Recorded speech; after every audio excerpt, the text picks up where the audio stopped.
నారా లోకేష్ తో కేటీఆర్ రహస్య భేటీ, ఆధారాలున్నాయన్న కాంగ్రెస్ నేత. భేటీ వెనుక ఉన్న ఉద్దేశాన్ని కేటీఆర్ బహిర్గతం చేయాలని డిమాండ్.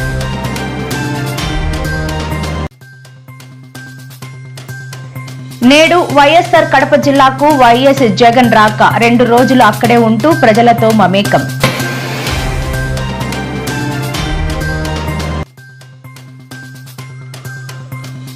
సీఎం రేవంత్ రెడ్డి సంచలన వ్యాఖ్యలు, రాబోయే ఎన్నికల్లో మహిళలకు 60 సీట్లు కేటాయిస్తామంటూ వెల్లడి.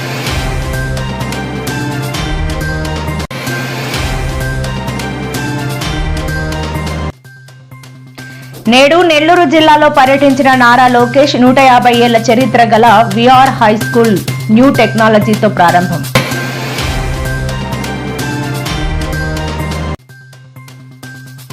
స్కాలర్షిప్ మరియు ఫీజు రియంబర్స్మెంట్ వెంటనే విడుదల చేయాలి అంటూ సీఎం రేవంత్ ఇంటిని ముట్టడించిన పీడీఎస్యూ నేతలు.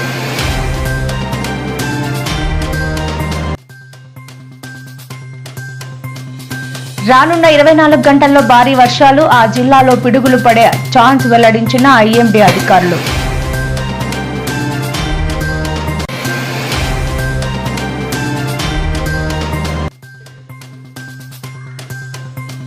బీఆర్ఎస్ లో చేరలేదనే నాపై కక్ష, కేసీఆర్ కేటీఆర్ పై సీతక్క సంచలన వ్యాఖ్యలు చేసిన మంత్రి సీతక్క.